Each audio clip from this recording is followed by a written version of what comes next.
Всем привет! Сегодня я покажу, как сделать свой вентилятор. Нам нужна дрель и какой-нибудь порванный носок. Сейчас нацепляем на дрель носок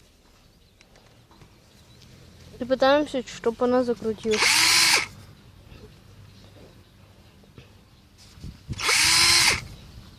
Не получается с первого раза. Вот и вентилятор.